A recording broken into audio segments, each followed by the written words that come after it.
Ladies and gentlemen, welcome to the first ever live recording of RU ESports. I want to give a quick shout out to my grandma. Thank you, grandma, for watching. Love and support from Thornhill.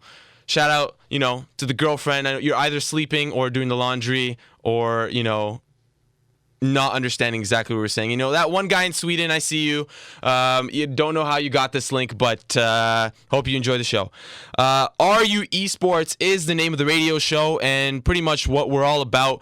We're going to be talking a whole lot about different types of esports, but this week we're going to stick it straight to one, and that's going to be League of Legends. In later weeks, we will be talking about Smash and CSGO as we will have a little bit more of an understanding of what's going on in the scene. I know a couple of tournaments have passed by, but today we'll mainly stick to League of Legends. Just a little bit about esports for those of you who might not know. There's people who get paid six figures, big bucks in tournament winnings and salaries playing competitive games. That's really, really big for the industry. And, there's been a lot of different types of broadcasts. There's been a lot of different types of media that's been released for these games. And we just want to talk about it. We have a huge love for it. And we're going to be touching upon lots of different, League of Legends teams and etc. for today. A little bit about us. There are two hosts for the show, me being one, David Seymour Rabinovich.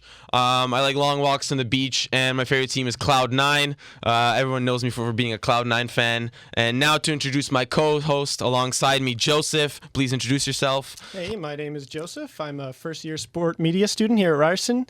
I mainly watch League of Legends, and I love to play Counter-Strike, and I also watch a little bit of Smash. Yeah, pretty much same old, but I'm not really a huge CSGO guy, so we'll leave those facts up to you in the later weeks. But I do love Smash, and obviously there was a tournament that just happened recently, and there was interesting upsets, etc. Mango performed okay, I guess, and Hungry Box made some upsets. But yeah, that's not what we're here to talk about. Let's get right into things with the League of Legends information. There's been we just finished week 3. We are heading into week 4. It's been a wild ride. Of course, we have Immortals sitting at the top at 6-0. We've got CLG and Energy tied for second place at 4-2. TIP, Cloud9, Liquid, and TSM all tied for fourth place at 3-3 in the standings. And then finally, we've got Dig at 2-4 in 8th place, and then Renegades and Echo Fox sitting at the bottom of the pie, letting that crust sit at 9th and 10th place. Now, obviously, Immortals deserving of that number 1 spot at 6-0. They've got a powerhouse top laner who brought along his jungler brother. Insane. They've got insane chemistry. Their mid laner, Poe Belter, obviously people know him for being a little bit lackluster, but he's definitely found his team. And then Adrian, I gotta say, I'm already calling it. He's my favorite player of the spring split. He was phenomenal on Team Impulse last season. He had the most assists. He had the most ward coverage. He was just by far a phenomenal support, and I think that he's really found a good home on Immortals. If Cloud9 wasn't my favorite team, I gotta say Immortals already riding the bandwagon. Well, you forgot the homeboy. Wild Turtle from Toronto. Yeah. This guy's playing like a beast. How would you forget him? But I mean, like Wild Turtle, I must say he didn't look that comfortable on TSM, but with Immortals, he's on my fantasy team, and he got me a triple kill last week, and this week he won, but he only got 1 kill and no deaths, thank God, but it wasn't really much of a help for me. Oh, I think Wild Turtle's definitely got he's got his comfort zone back. In TSM, I felt like he felt the pressure from Reginald and maybe Loco Doco. I think he's just having fun now. He's just in a team where they just said, you're let loose, do whatever you want. Yeah. Reggie really kind of messed with him. They benched him. And he's always smiling. He's just a funny, goofy guy. You let him go wild, and now you can see he's performing really, really well. Yeah, like I gotta say, Immortals definitely are looking unstoppable. I got my Immortals jersey. I mean, for my fantasy team, I've got Huni and I've got the team. I've got the Immortals team and Huni. So it's just like Huni. I don't think he's. They're winning games, but he's not really like a beast anymore like last split. No. You also have to consider the Dyrus syndrome, which is when you get camp top lane and all your resources are completely droughted, definitely. right? So you can only imagine that people are doing the same to Huni. But Rainover's camping him as well. Like, if you see games, he'll come, he'll leave, he'll wait in the bush and go right back top again. That's true, but I mean, also, I don't think that Huni can make the same plays that he could before. He had a fantastic coach with Daylor, and then he had an impeccable captain on Yellow Star, and that kind of brings me to my next topic. TSM, we're sitting at 3-3 currently in the standings. I'm obviously not a TSM fanboy. I'm Cloud9 till I die. But I don't think Yellow Star's been pulling his weight. I mean, you could say maybe something with a language barrier, but I mean, he was speaking English on Fnatic, so that excuse doesn't really check out. Yeah, and I mean, Haunter, I gotta say, phenomenal top laner. He might not be like, he's at least middle of the pack in NA. Well, like, he's pretty good. I think since he's on TSM, he's really overhyped by TSM fanboys. Think of where he was before. He's on Gravity before. He was just an average challenger top laner, and now he's put in TSM. He's just put on a pedestal. All these TSM fans are like bandwagoning on him. I think he's okay at best. He has good games and he has okay games, I guess. Well, his stats say otherwise. He's got currently a 3.2 KDA over the last 3 weeks, and he's got a 68.2% kill participation, which is the same as Svenskeren, and Doublelift is the only one on the team that's kind of lacking in that kill participation.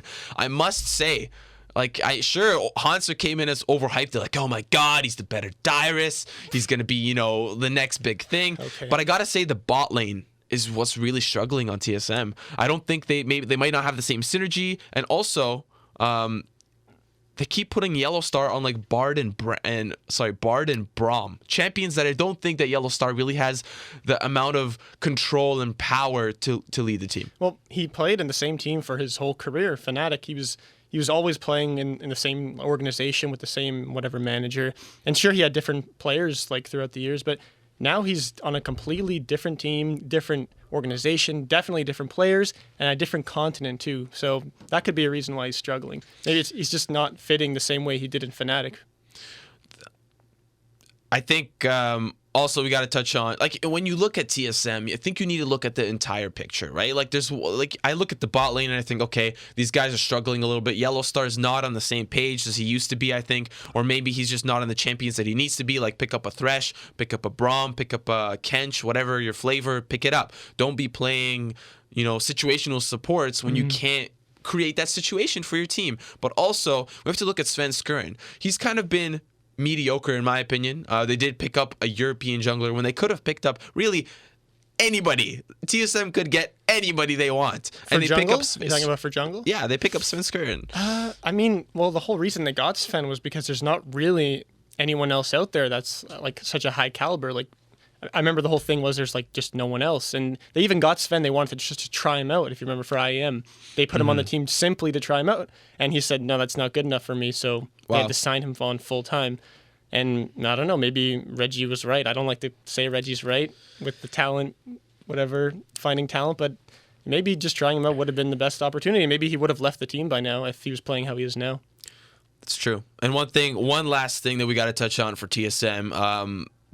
They got a new coach, of course, Loco Doco, moving over to Team Liquid. Sorry, it's L's these days. moving over to Team Liquid as a YouTube celebrity, and then switched over to coach. That was really weird. That was weird, but that's for another day. I think that so Loco Doco went to Team Liquid as the new coach, and then there was an assistant coach over on Fnatic under the wing of Daylor and the likes of Yellow Star. And Yellow Star and the coach went over to TSM. So now TSM has the caliber of the undefeated Fnatic of the summer and spring split. They've got a coach who's accustomed to Daylor's impeccable coaching, and they've got Yellow Star, who probably had a fantastic connection with Daylor. I don't know if you're looking this up. I don't know who. Yeah, I'm just looking up the coaches because they did get the guy from Fnatic, who's their strategic coach. That's what it says here. And then they also got the guy who's like he was a soccer coach for some university. Coach. Yeah. I don't know if that's going to work out, because I mean, apparently he had some video game experience. He has never coached an esports team, but I don't know. People, I guess Reggie's thought of mine was that a traditional coach will work well in esports just for like keeping the players in control and being like the voice on the team and being like the whatever, the parent or the adult or whatever. And then they have the strategic coach who would tell them like, do this, rotate here. I don't know. So far, it's not working. Maybe they just need time. Like that's what everyone's saying. It's only week 4 right now.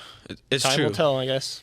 Another thing you forgot to talk about is Bjerg double lift. Okay. Here's my thing. I gotta say, Bjerg has always been a star. There's never gonna be a day when he's not on. He's currently he's sitting at a 4.4 KDA in week 3. That's probably one of the top KDAs if you don't account Immortals because they're probably unstoppable at the moment, right? And then we've also got Piglet who's been playing phenomenally on certain games, and that's another thing in and of itself. But Bjergensen, he's always on. You put him on any team and he'll perform for you. But double lift, I feel like I said, I'm going to rip this bot lane to shreds. I just don't think he's playing as he should. Like double lift is considered the best North American AD carry. Oh, yeah. That's amongst who? Altec, who's a phenomenal AD carry. That's amongst Wild Turtle, who's what?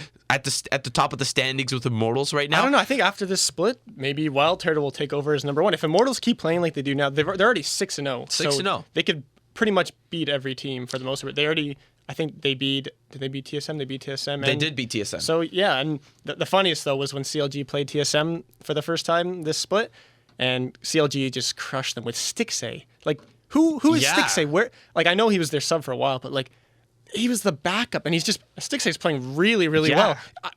He beat double lift. Yeah, I could just feel the salt from double lift. No, I gotta say Stixay has been performing phenomenally as well, but being tied for second with Energy in the standings, I do think that is a little bit of a misconstrued standing because they did face Renegades and Echo Fox last week, and that is the bottom 2 teams. So you got 2 free wins essentially. So the standings are, like we said, it's a little bit early to tell, which team has the better foot in the door. Obviously, Immortals has that significant lead. I think Energy is definitely going to be top 3 by the end of the split.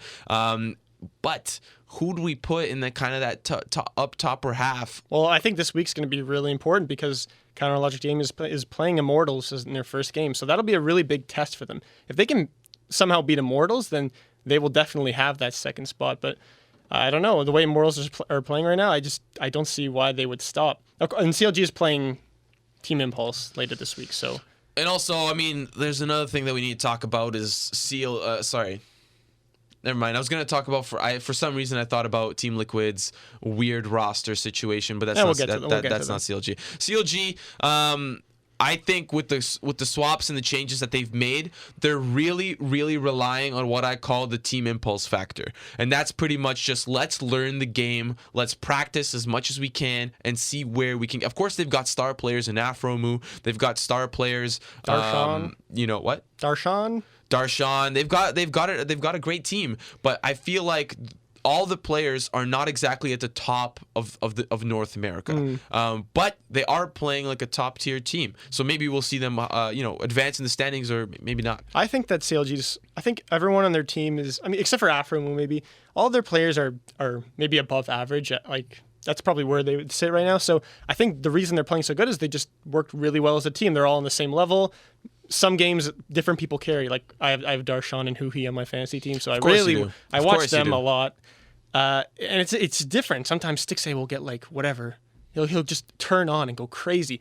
This guy, I did not even know who he was like a year ago. And then when I found out he was going to be on their roster for IEM after they lost Double Lift, I was like, and everyone was saying this is just a major downgrade from Double Lift. But I think when they took away Double Lift, he was just such a star that he was taking everything, all the resources from the team, and then getting Stixay sort of like push him down, lady carry position down, and put all the resources back on Huhi and Darshan and even Smithy. So they're all on the same level.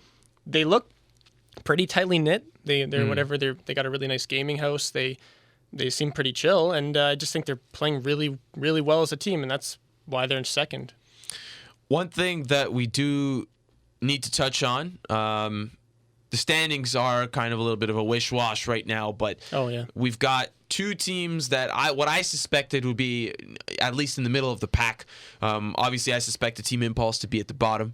I suspected Team Dignitas to be at the bottom. Yeah.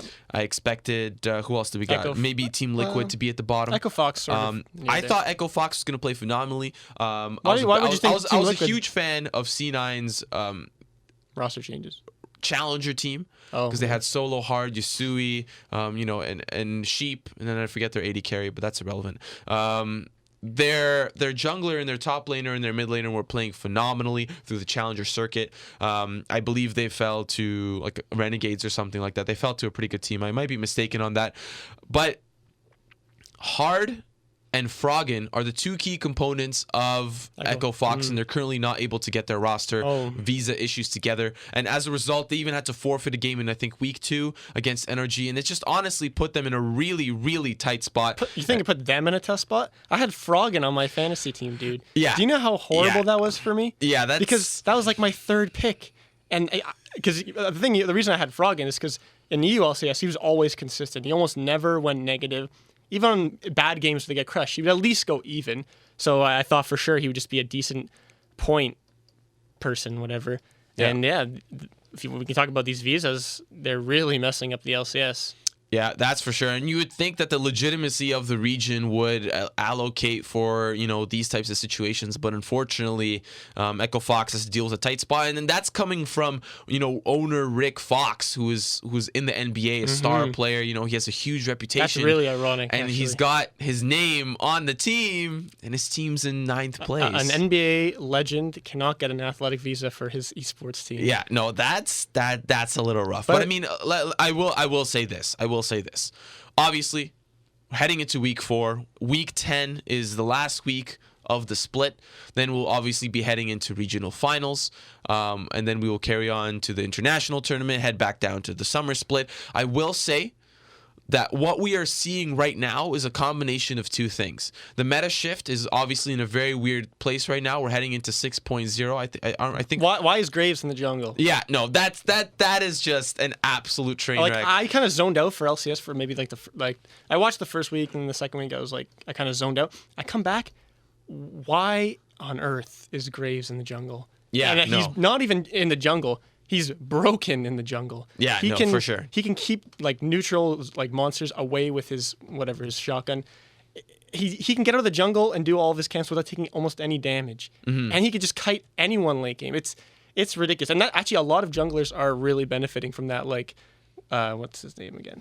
Elise and Graves are really the top tier, and Nidalee as well. Elise, Graves, and right now. Lee can actually kill Graves at level 6. But I mean, if Graves just wrecks him early, he can't run away, basically.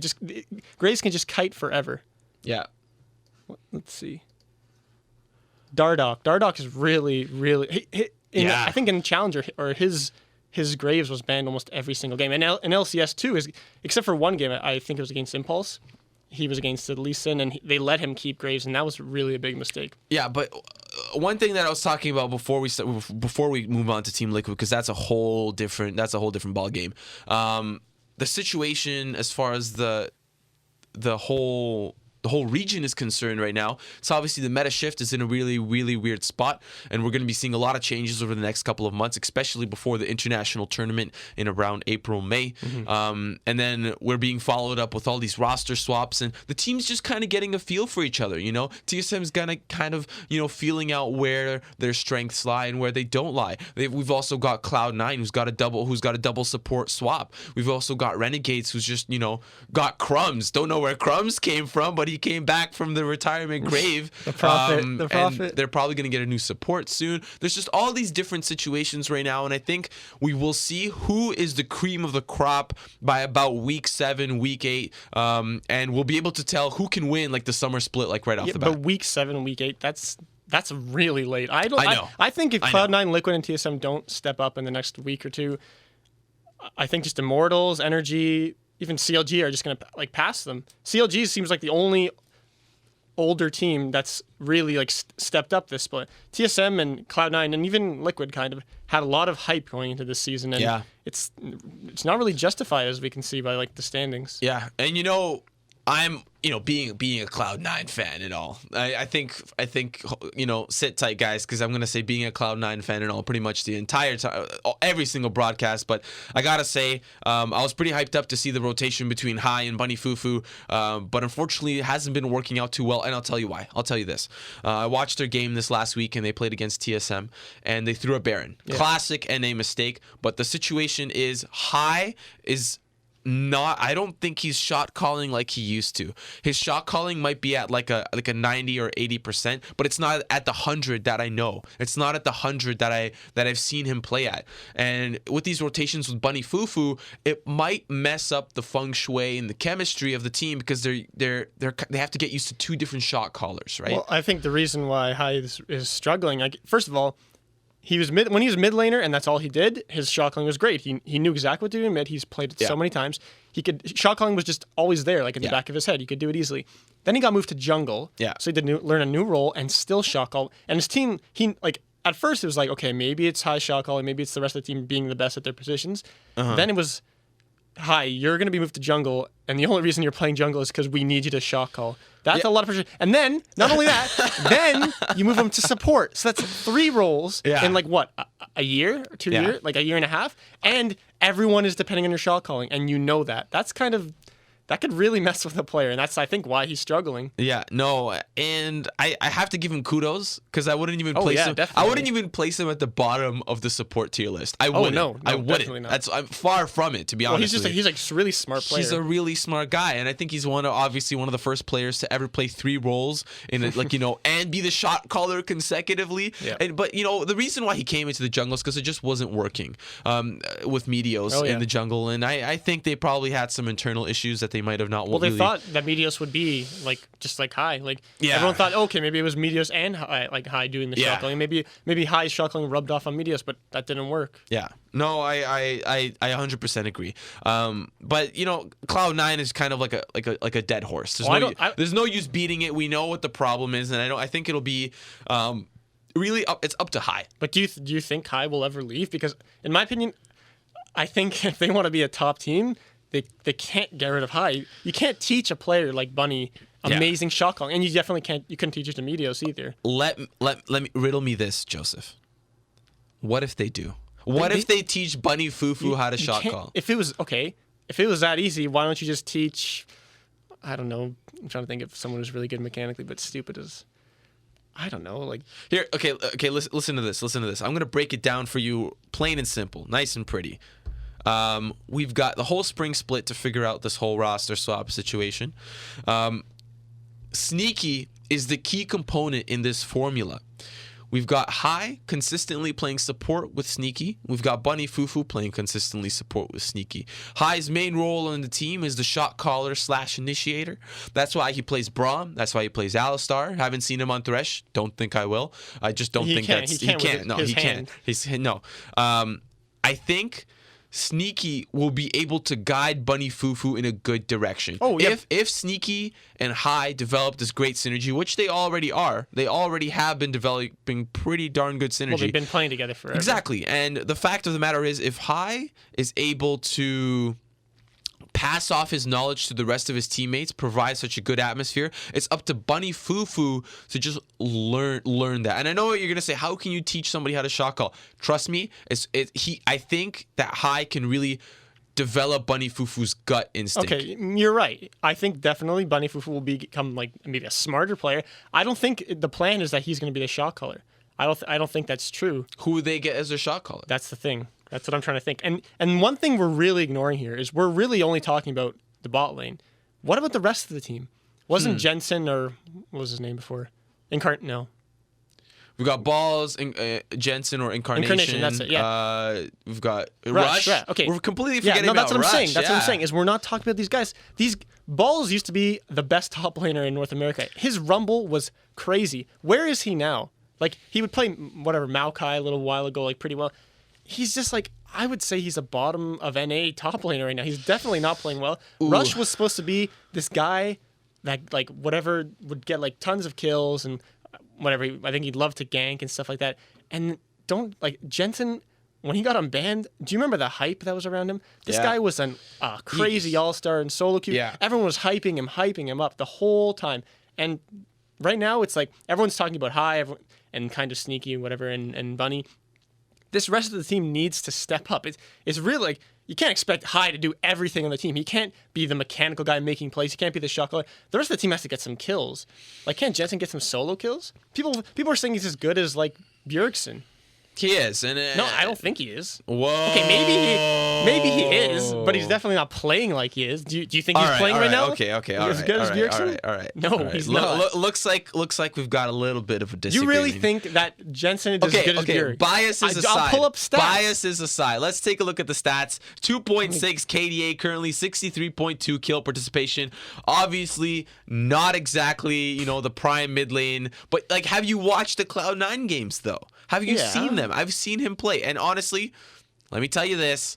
I think Cloud9's just off to like a little bit of a bumpy start. I know Jensen, and Jensen at international tournaments really does some interesting things. And the time that he shined, the time that Cloud9 returned to a really short golden era was this past summer when they ran through the gauntlet. It was like a whole new team. It was like a whole new roster. It was refreshed. It was skillful. It was engaging, and they were able to obviously make it through the entire gauntlet and then head to the World Championships. I think they're trying to get back to that gauntlet state.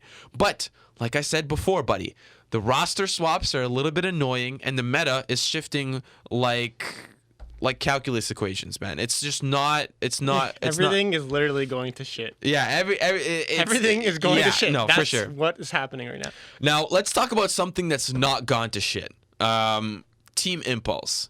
What? Well, I mean, they kind of are. Still. Well, I personally think if you're performing better than Renegades, you're doing something right. And if you're performing better than TSM, Liquid, and C9, I mean, they're not performing better than them, but they're tied. And they're performing better than Renegades without their star AD carry. You shouldn't be proud of that. I mean, who do they win? They beat Dignitas last week. They lost to Team Liquid. In week 2, they beat my favorite team, Cloud9, of course, sad day, and then they beat Renegades as well. And then if we take a look at week 1, they lost to Echo Fox. Echo Fox, and they lost to Immortals. But that was the Echo Fox with Froggen and solo. Team Impulse, everybody was just saying they're going to be horrible. They're going to not win a game. Yeah, but they're mediocre. I agree that they're doing a lot better than expected. I still think that they're just horrible. They're horrible. I mean, look at their roster. There's nothing really to be excited about. You know, and not even they don't even get their entire team all the time. Okay, here. Okay. All right. Don't mash me. Dude, all right. Come on. Little anecdote. When I loved Team Coast, he was kind of like on their team, on and off, and I kind of liked him back then. Listen. I feel bad for Mash Me because I do feel bad for Mash Me. No. Listen, Renegades is like, hey man, like LC. No. Energy. Who are these guys? Who's Proxen? Who's Pyrian? It doesn't matter. They literally just find these guys on the street. No, before LCS starts, Riot's like telling them, you don't have a visa, you can't play. They're just in the lineup. They're just like, hey, who here plays jungle? And then someone puts their hands up. Hey, okay, is anyone here Diamond? No one puts their hand up. Anyone Challenger? No one puts their hands up. All right, is anyone Silver 1? Someone puts their hand up. Okay, is anyone Gold? Someone here's got to be Gold. I'm Gold 5. Oh yeah, okay, we'll put him in. We can use him, right? Are you from NA? Oh, actually, I'm from Canada. Shit, we got to get a visa for him. Damn. Okay, Silver 1 guy, we'll put you in. This is literally how you can't even Google these guys. They're like subs from Korean teams. What the hell? All right. This all sucks. right. I'm gonna have to be devil's advocate a little bit here, and you think Proxen's a good player? I'm gonna have to put the lid on the haterade, Joseph. Not even this team. You can literally go on any team that just picks some random dude. All right, okay. Here's the situation about Team Impulse. They're like, hey, we can't sell our LCS spot. Nobody wants to buy it. Yeah, no, I mean that's fair. That's sad because everybody wants to get into esports now, and they couldn't even sell a team. Yeah, okay. I would have bought it for $5. Yeah, okay. Hold on. Joseph. Actually, I think I auditioned for their. They had like a open tryout for their I don't know, like mid or something, and you could email them. And I remember being in class and being like, I am gold 5, but I'm really, really smart. So you were that guy. That was like a year ago. I was actually, so I could have been on Team Impulse. I mean, they should have put me in. I'm probably better than any of these guys. Yeah. I don't even like jungle. Sure. I'll play jungle. Tell me how. I'll be the goofy guy. You know, at the beginning of the game when they like show the sound bites from before, and they're singing like hoo nee, or they're doing something like they start singing like a song. I'll be the dude who says the funny stuff, so Rye can put in their like highlights. And you know, on YouTube they have like the funny moments. Every week it'll be me. That's the value that they'll get out of me. Sure, I won't be a good player. I don't think you can be on Team Impulse. I'll let you keep dreaming, Joseph. But I would. I tell you the truth, I wouldn't want to be on Team Impulse. Put that on your whatever. Let me break this down with some fresh new Lego blocks. Okay, Team Impulse couldn't sell their LCS spot, so they were like, you know what? Damn it! What do we do? Well, we have Gate. You know, the clone of Zhao Wei Zhao, apparently. He looks like him too. We have we know that Energy purchased Team Coast's spot in the LCS. Wiped the entire team down and kicked them out of the LCS, and like, you know what? Maybe we can use Mashme. Mashme's a good pickup. So they pick up Mashme. They pick up a couple of other NA players. They pick up some imports, and they're doing fine. They're doing fine. Sure, no, I'm a cutie pie in a recent interview with The Score, Seraph said if Team Impulse continues to practice and continues to work hard. You mean the guy who was on CLG and hyped up? Seraph's doing good. And that's all Seraph's the only guy they could get. This is the other. Remember when CLG got Seraph? All the CLG fans are hyping him up. He was literally like a sub on some team. I don't even think he got to play a game. And look how he turned out. It's literally the only person they could get. It was like their second choice. I think they wanted Zoro Zero. They couldn't get him, and look where he is now. Seraph's doing good. Yeah, not really. Okay. You know what? I think at this point, I just gotta say that Team Impulse, the fact that they're in the middle of the standings, is obviously a good sign because I agree with that. This fair. allows them to have some positional advantage as we get into the later stages of the spring split. But another thing that we need to touch on is the fact that Echo Fox doesn't have their roster. It's going to be easier for Team Impulse to stay afloat. Renegades is going to lose his support and probably pick up Mashme's brother and try to make some magic happen. Do I think that Team Impulse will get relegated? No. Do I think that they might have to fight for a challenger spot? Maybe. They might have to face a challenger team. But it is very possible for them to practice hard and then maybe make something out of the position that they're in currently. Do I think that they're a world-class team? By no means. But I think you have to give them the benefit of the doubt that they might pull out some unsuspected wins, because it looks like to me, if we take a look at the European LCS, you'll notice that there's upsets all over the place. Fnatic's a total mess, Origin's a total mess, and I think that with Team Impulse and the current meta right now, they can really have some sneaky victories. I think to start off, Echo Fox seemed like a pretty decent team. Whatever they had Frog in, I was like, everyone was hyping them up. I think they had a great team to start off with, and sadly, all these visa issues have just really messed with them. Like, they got Golden Glue. Oh boy, he's just like the reusable diaper. Like, he's just in any team that he can. Wasn't the thing like he wasn't going to be in TSM? I think this is what happened. He would try out for TSM. He probably didn't like Reggie or didn't like someone on the team, and he's like, yeah, I want to go back to school. It was fun, but you know what? I think I'll pass. And then whatever, Rick Fox is like, hey, you want to come play with this just fun team? You just goof around. Hey, I'm Rick Fox. And he's like, oh, yeah, sure, I'll play for you. Actually, there's a really funny picture. If you go on RU ESports and look at their power rankings for the NALCS, like I'll show you, this is a really funny picture. Rick Fox is basically like, he's sitting in the front and he's got his hands. Yeah, I wish you guys could see this because this is absolutely. And he has the saddest look on his face. His mouth's open. I think what happened is the other team stole Bear and he's like, oh, he's probably going, oh. Froggen's sitting beside him too with the same look. He's in a tough spot. I do feel bad for him. He's actually in Toronto right now for the NBA All-Star game. Nice. Maybe I'll go say hello. We'll go, same. Let's drop NA for now. Yeah. Because there's a lot to talk about in the European region. In fact, there's way too much to talk about. We probably won't get to it all. We're currently half an hour into the show. Hope you guys are enjoying the show. we've been talking about the NALCS for pretty much half an hour. We're going to move on to the European LCS. Don't turn that dial. Don't press pause. All right, let's get into things. So the European standings are as follows. G2 Esports and H2K are currently at 5-1. G2 Esports. G2 Esports. Hey, Can't wait to talk about that. Don't be a hater. G2 and H2K are currently sitting at second and first place at 5-1. Vitality. Huh? Who's Team Vitality? Vitality and Unicorns they of have Love Kasing. are sitting at 4-2. Vitality has Cabo Shard. Oh boy, yeah, Cabo Shard. yeah. Wow. Okay. New- Origin and Elements and Fnatic are tied for 5th place at 3-3. We've got Splice in 8th place at 2-4.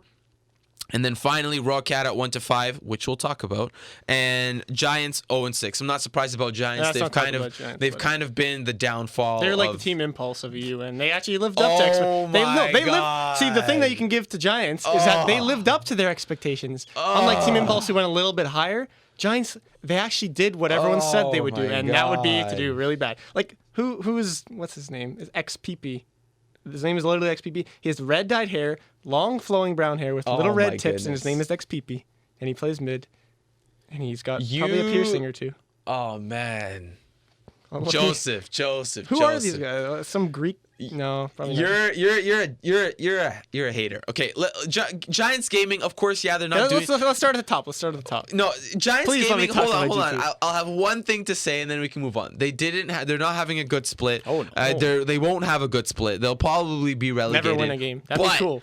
Last year they weren't terrible. No, they're bad. They weren't terrible. Bad. Well, how are they in LCS? Because they made it. Because they clenched their butts and made it. Yeah, they right made back it. in. Yeah, I mean, it was like Team Coast from an LCS from a while ago. They weren't good enough to be in the mid of LCS, but they were just good enough to be a little bit better than some challenge. Okay. You know what? Let's drop it. I don't want to talk about Giants. Can we talk about some stuff that's actually important?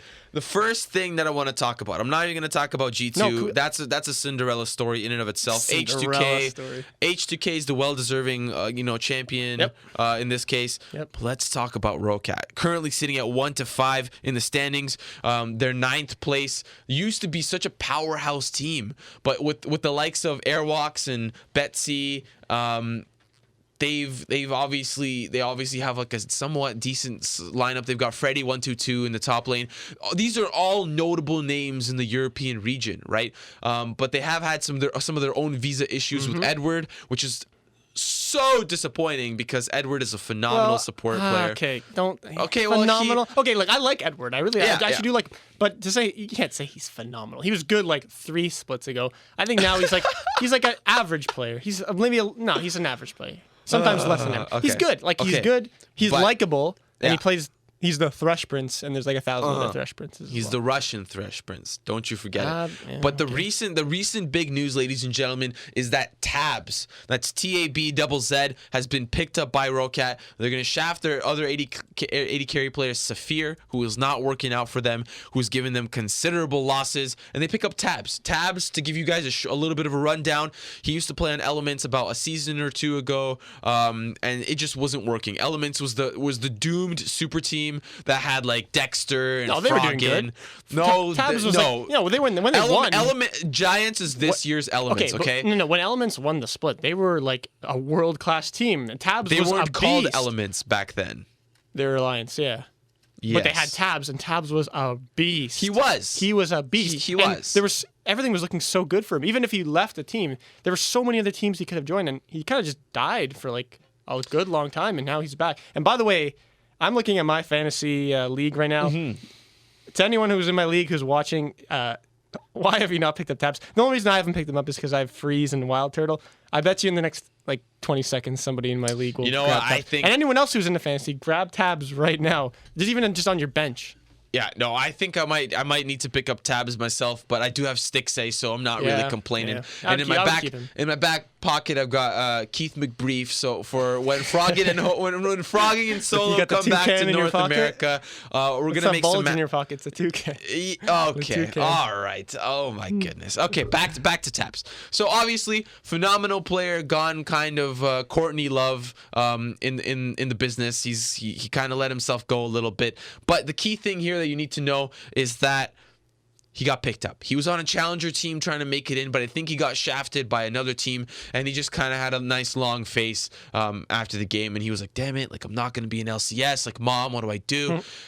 Gets picked up by Rocat. Is this a smart move for Rocat? Of course it is, but where will they go in the standings without a support player like Edward? They're probably just going to go up 1 or 2 spaces. Like, to be fair, like, I mean, it's definitely an upgrade. Whatever, there definitely be a better team, but I don't know. Like, yeah, without Edward, I don't know. Like, look at the standings right now. Okay, maybe they'll go above Splice. I'll probably give them that. Yeah. Then things look really dodgy. Like, okay, maybe they'll get ahead of Elements, but then you got Fnatic, Origin, UOL, Vitality, HUK, and whatever this G2 team.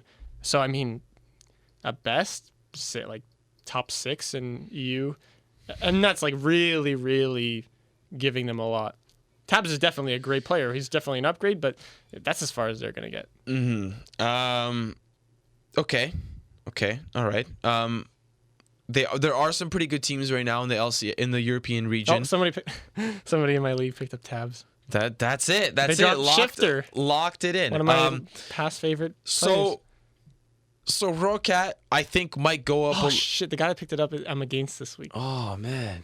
Well, hopefully Rocket doesn't go up a few spaces. I think Rocket will go a little bit higher than that. I think they'll be able to clinch that number 5, number 6 spot, which will allow them to not be at risk of being kicked out of the European LCS. I think that's why they picked up Tabs, and he's obviously a good pickup. I think what they need to focus on now is picking up a good support to go match that, because they have a decent rest of the team. Yep. Right. It's pretty clear cut. It's pretty clear cut. If they get Edward back. I mean, Edwards, he's okay still. Yeah. But I mean, it's definitely still an upgrade. Yeah. All right. Moving forward, further up the list, I'm just gonna skip Splice because I don't really care about them. They're absolute garbage. They picked up trash. No pun intended. Underwear? They picked up trash as a jungler, and then now we're moving on to the hottest topic of the league right now. Origin, Elements, and Fnatic tied for 5th place. That's crazy. That's nuts. Yeah. Anybody going into the European LCS will understand why this is such a terrible spot for Origin and Fnatic to be. Fnatic is a world-class team. To go from undefeated 2 splits in a row to 3-3. Okay, but they're different. They're a really different team this split. Yeah. So maybe I'd say they're an unproven world-class team.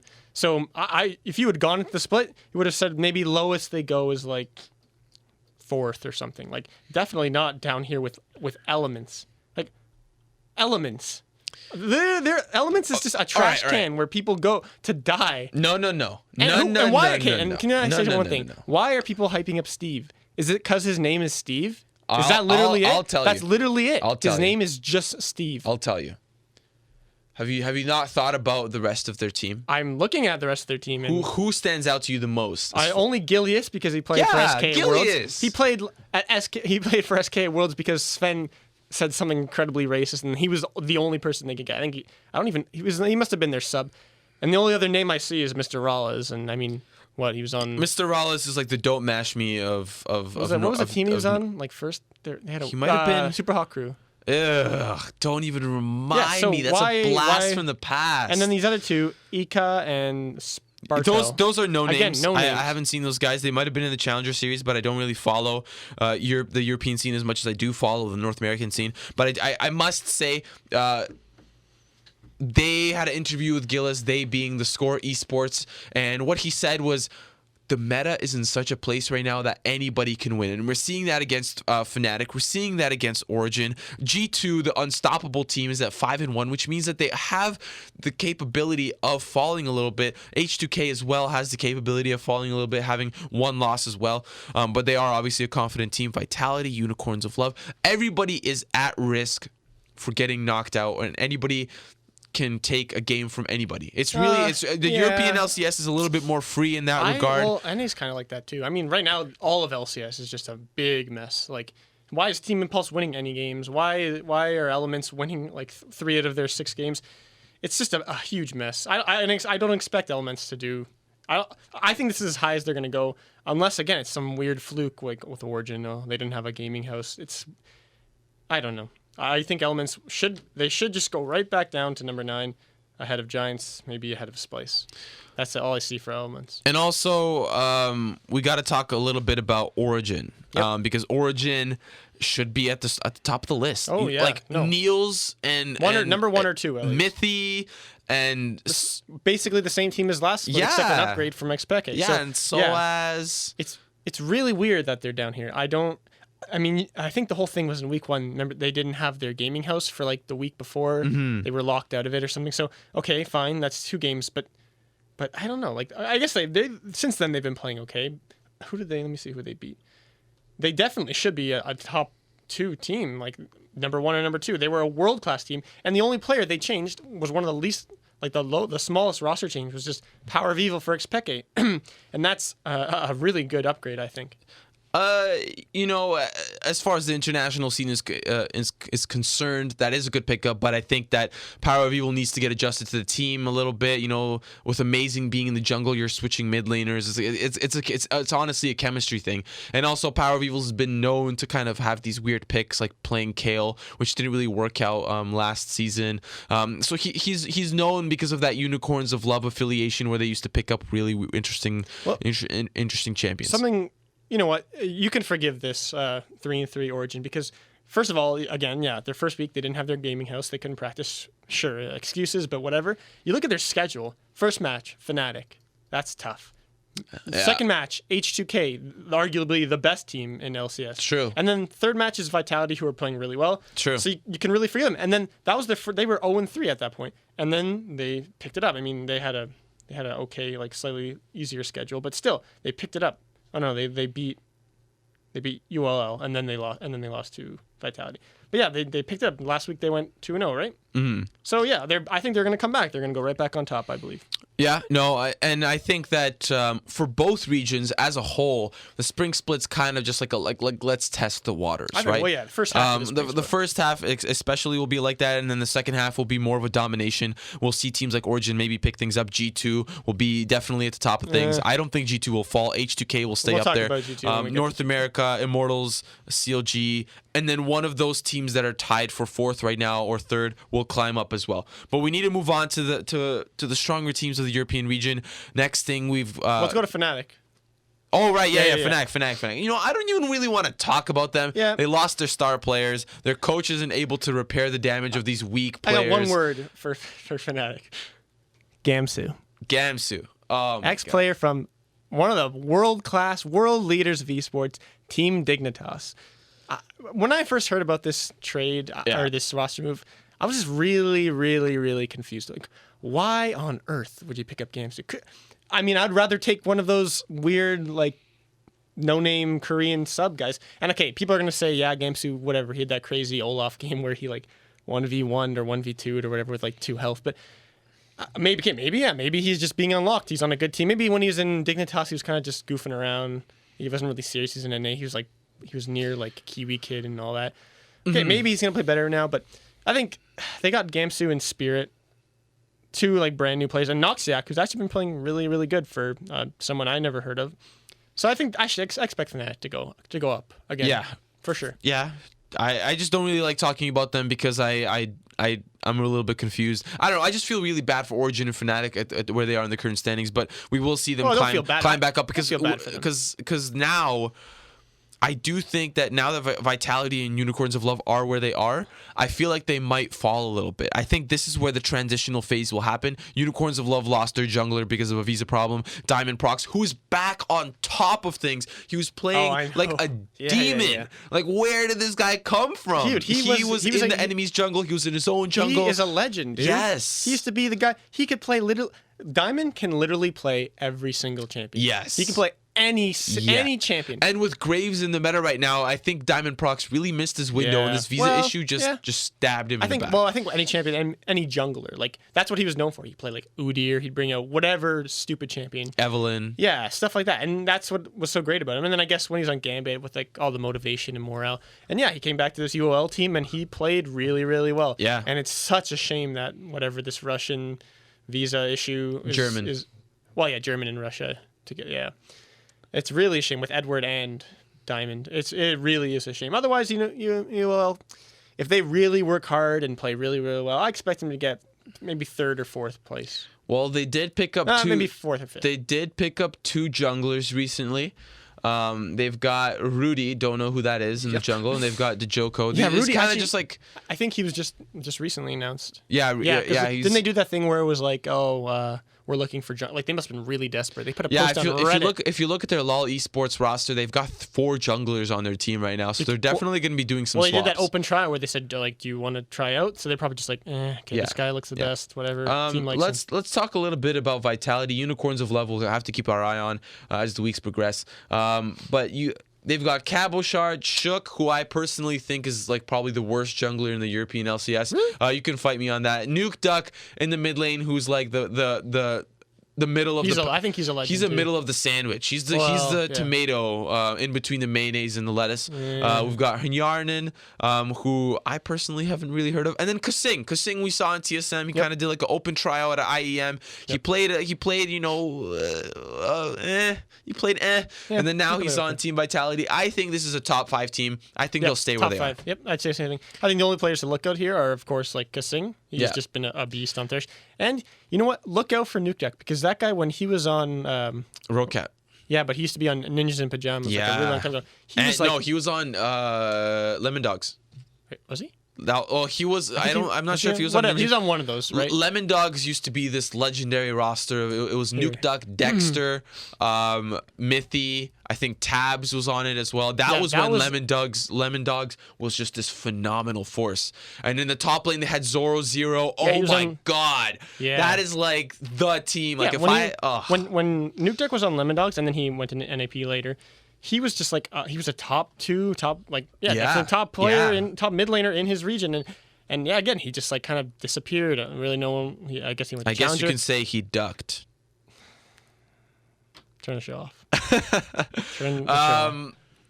Honestly, I think that Team Vitality has what it takes, but it's a team that has to fine tune. I think right now they're overperforming.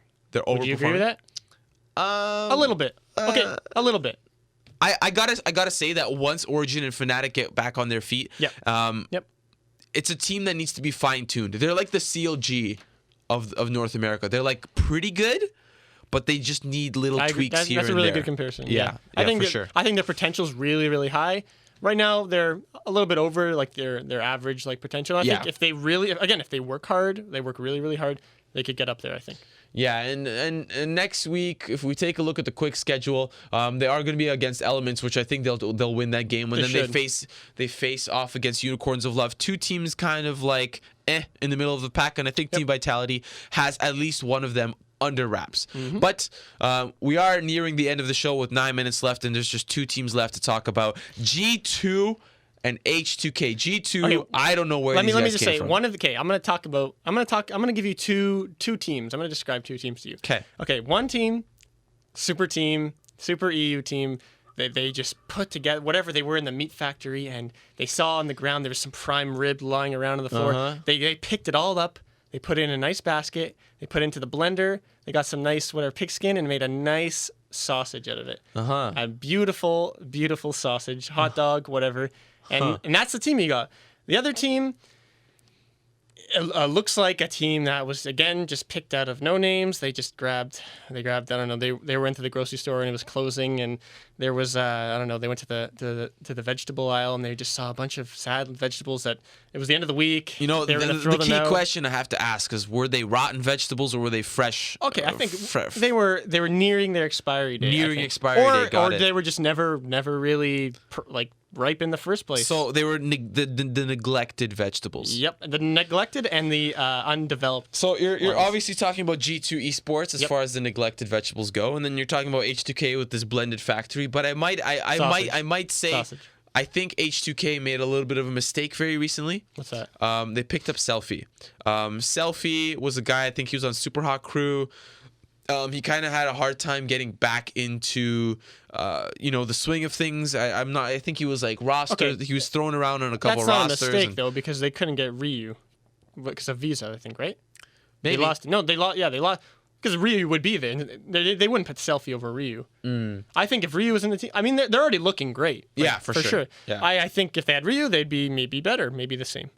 Yeah, I mean they've got a very, very confident jungler in Jankos. Yep. He is just Him and Vander. Jankos has come up from I don't know where he came from. Like for the last couple of seasons, I've only heard his name been tossed around. Well, he was the bit. early game jungler, the guy that would get a kill like level 2, level 3. Yeah, no, he's made a name for himself, and he's definitely one of those top celebrities now. He was underhyped like crazy on Rocket. And same with Vander. Same with Vander. Forgiven, obviously the star of the show. Yep. I'm surprised he wasn't on a team for that long. To be honest. This guy is one of the best Western players. I think. I think that TSM like just done goofed with not picking him up. I don't think he would have wanted to go there.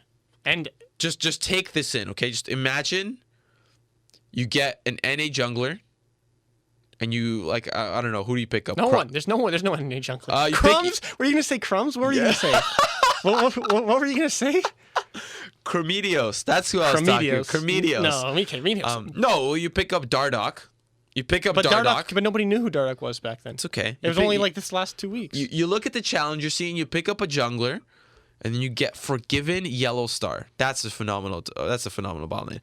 But yeah, let's move on to G2 in our final. Well, one last thing about HGK is they are a super team, and they're acting like one right now, and they should definitely improve as soon as they get Ryu back. And with Prolly as their coach, I don't see why they shouldn't be a super team.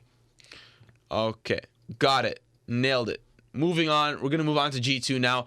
Let's talk a little bit about their lineup. They've got Kikis, Perks, Trick, Hybrid, and Emperor. Currently leading on KDA for their team is Trick, 6.5 KDA with a 78.3 kill participation. He is the hot tamale on that team. Let me start off. And to be fair, a lot of this... I'm not going to say I hate G2. The reason I hate G2 is because I'm really not too fond of their owner. He's kind of a shady guy. Ocelot, he used to play for SK as their mid laner. He's more of a businessman when it comes to esports. And the reason is in their Counter-Strike team, there's kind of this whole scandal where the FaZe Clan was trying to buy their Counter-Strike team and he did not want to sell. And a higher up at ESL kind of told him and kind of made the price of the team go up a lot, which is not really, that's kind of sketchy. That's really, really sketchy. The team sold for $700,000, which is the most for any Counter-Strike team. And Ocelot made this really stupid thing where it's like, he did a tweet why he sold, someone's like, why did you sell your Counter-Strike team? And he had like money floating down in front of the camera. That's really stupid. And then he picked up for like way less, like $100,000, another top Counter-Strike team. So now he basically sold it for $700,000 and still got like a top 10 team afterwards. So I kind of don't like him. And this team, when I first saw it, everyone was saying this is just like looking for fill, basically. Like, okay, it's the same thing. Like, hey, whatever, just pick some random jungler just so we get a spot in the LCS. I don't know, man. Trick does not look like some random jungler to me. With a star-studded KDA and a star-studded kill participation like he does, he is playing out of his mind, and he's beating people with like the likes of Spirit and Jankos. Well, going down this list, like you see Kiki's okay. He's okay. He's good. He used to he put on UL. You know what I gotta say? I gotta say top lane this season looks just a little bit like another. It's not gonna be a tank lane, but it's gonna be the targeted lane. You're gonna see people play Fiora and they're gonna get camped. You're gonna see people play Lissandra and they're gonna get camped. You're gonna see people play Gangplank. Guess what? There's a tent right in the bush next to you. It's called a camp. But Kikis is really a good player. Kikis is a really good player. They've got Trick, who's a really, really good player. Did I know who he was when he came into this? He was just a sub for like CJ or something. And Emperor, he came from. Don't skip over Perks. You're gonna be surprised to hear this, but okay, I'm a little biased too. But I actually really, really like Perks. For one thing, he's being like really bandwagon right now. And one other reason is he's Croatian, and I'm Croatian. He's the first Croatian player in the LCS. Wow. So I'm kind of a fan of him now. That's the only part of G2 I like. Emperor is like the left. He's basically the leftover sausage. Like when I first started watching League of Legends, Moscow 5 was my team. Obviously, being of Russian descent, that's kind of like that was my bread and butter. I loved seeing Diamond Prox. I loved seeing Alex Yeesh. I loved seeing Edward. Back when Genja was the guy, the Time Lord Darien in the top. It was a great team, but unfortunately, we had to see them split up, and now they're all over the place. I do gotta say I like this G2 team. I haven't been watching them too much. I've been paying attention more to the Origin and the Fnatic games, but G2 is looking really good. As a team right now, they're definitely overperforming. Right Yeah. now. I think if things go like this, I think the other teams first of all are going to catch up to them. I think they're going to be a top 5 at best team. Maybe they're going to overperform, but Okay. yeah. Quickly, in the last 10 seconds, your top 2 teams of EU and NA. Okay. I'm going to say for NA, my top 2 teams, I'm going to go with Immortals and C9 because I'm a biased little pig. And then for Europe, I'm going to have to put G2 and Origin at the top of the standings. G2 and Origin, really? Yeah, I mean... Okay, well, for EU, I don't know how you missed H2K. I think H2K, number 1. And number 2, it's really just it's a coin flip between Origin and Fnatic. Okay. I'm going to go with Origin. So Okay. top 2, H2K first, Great. Origin second. And then NA, Yeah. I think Immortals will be number 1. Yeah. And number 2, I don't know. Great. Lock TSM. it in. Great. TSM. Loving it. Yeah. No, I don't care. yeah. One of the next teams. Immortals number 1. sure. I bought their jersey. I gotta say better do thank you guys all for listening. Hope you guys enjoyed the show.